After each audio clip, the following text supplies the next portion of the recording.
Well, it's interesting. A lot of folks say, "Wow, it's August of 2011, and the election is not until April of 2012 and then November of 2012." And I say, listen, I had the great honor of representing Bucks County, Pennsylvania, but there are 67 counties in Pennsylvania, and I'm going to get to every one of them.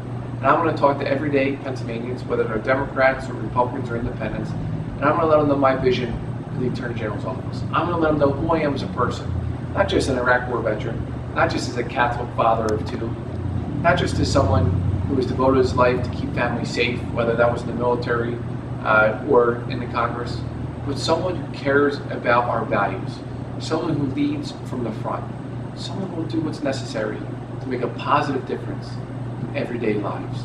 And especially in this office, you can do that if you put the right person in there.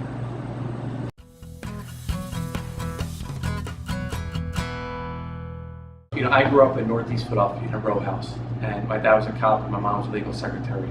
And the values of community, of hard work, I grew up, my mother used to be a nun, and luckily for me she left the convent, otherwise I probably wouldn't be here. But we grew up going to church every day, of course every Sunday. But that value of making sure that you're looking out for your neighbor, to do what's right, to make your community and your country better.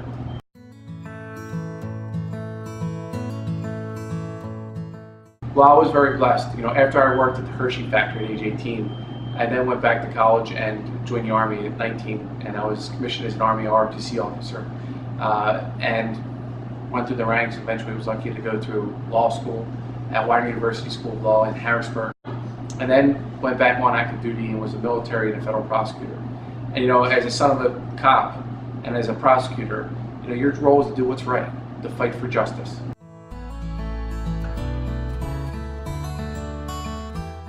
Well, I was a military and a federal prosecutor at first, and I was a special assistant U.S. attorney in the Southern District of New York. So when I was in federal court, I was in a regular civilian suit, and when I was in court martials, I was in my military Class A uniform. And that was an incredible experience. And then they asked me to join the faculty at West Point. So I taught constitutional and military law to firsties, the cadets at West Point. We're about to take an oath to support and defend the Constitution of the United States against all enemies, foreign and domestic. And that was such an incredible role, and what an incredible opportunity 10 years ago to be a professor at West Point. But then 9/11 happened.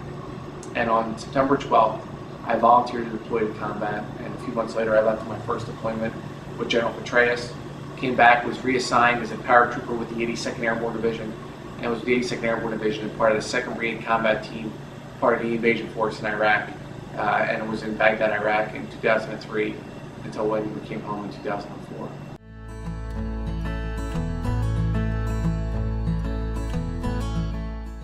I grew up, as son of a cop, and my best friend growing up was the son of a firefighter. And unfortunately on September 11th, when I knew it was the World Trade Center that was hit, and I knew that his girlfriend worked in that building. And my best friend growing up, his girlfriend and her father were killed. And I'll never forget, being at West Point, being a young captain, teaching cadets, knowing how that changed America permanently.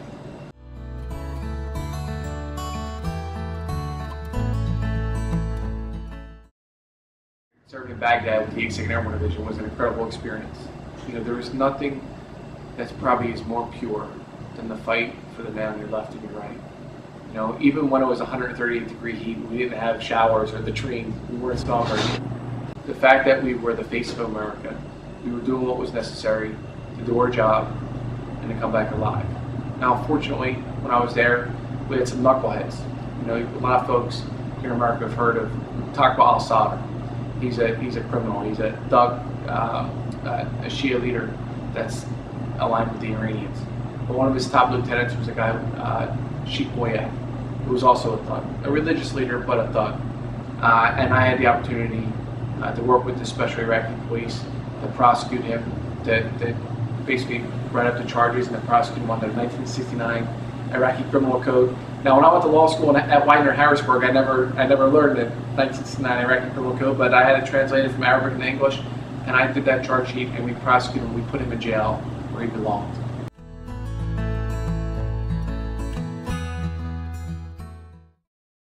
Iraq was really a turning point in my life.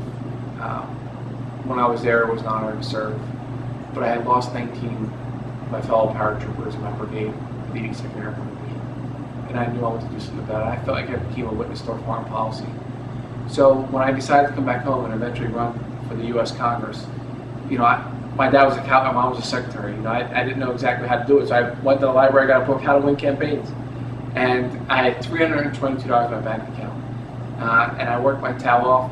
I was outspent by $3 million, but I beat an incumbent by 0.6%. And it was from sheer hard work and building a great team. And when I went down to Congress, I always go to my conscience. I always remember where I came from. I was a regular guy, was Catholic, went to church, joined the military. I was blessed. I'm now blessed to have a beautiful wife and 2 young kids. Maggie Murphy's 4.5, and my son Jack's 1.5. And my parents in Edmond County, they know how important it is to work hard, but devote your conscience and do what's right, because people are always watching.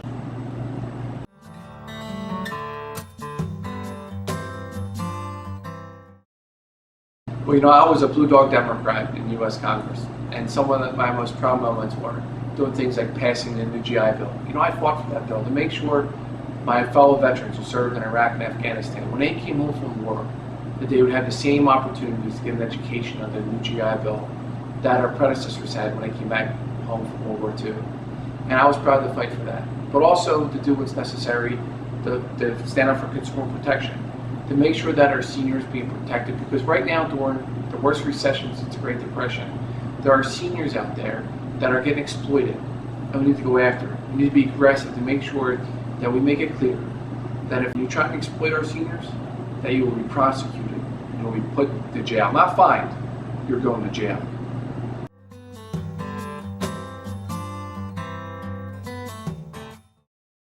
Without a doubt. I was a military prosecutor.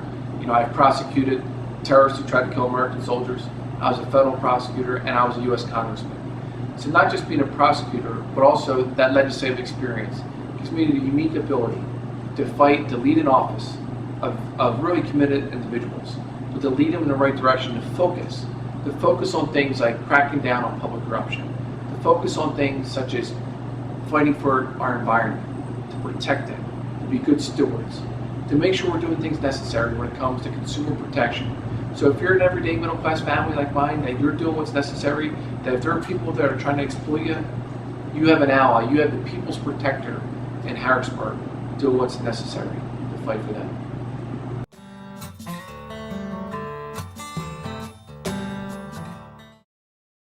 It's interesting. There are great law enforcement professionals. They're doing a great job. My father served for 20 years as a cop, and my cousins are cops. My uncles were cops. But the fact is this, is that, the different agencies don't necessarily talk to each other. That the state police isn't always talking to local police departments. The U.S. Attorney's Office isn't always talking to the Attorney General's office, and especially the local DA's offices. You need to fight these things together, to be smart about it, and to really have the synergy to tackle the challenges that we have right now. You look at Pennsylvania. We have 22 interstate highways. We need to make sure, we know that to get to New York with the drug trade, you have to go through Pennsylvania. And we need to make sure that we're being proactive to get drugs off the street. But also be smart about it by not just talking to each other, but to nip it in the bud when it happens. When you talk about education, education is the key for so many people who unfortunately choose a life of crime. And the number one reason why people become criminals is because they don't have a high school degree. Well, you know what? The parents have a role to play in that, just like the educators do. And we need to make sure that we're fighting truancy when it happens. And because it has such a direct correlation when you look at the people who become felons. And so cracking down on truancy, making sure we're investing in education, and certainly not cutting it by $1 billion like they just did in Harrisburg. That was wrong, and it's going to hurt. York County, please welcome Congressman Patrick Murphy. I don't care if you're a Democrat or a Republican. I care about our country, and I care about Pennsylvania. And I'm going to stand up to do what's right. I've done it my whole life, and hopefully, God willing, given the opportunity, I'll do as the next Pennsylvania Attorney General.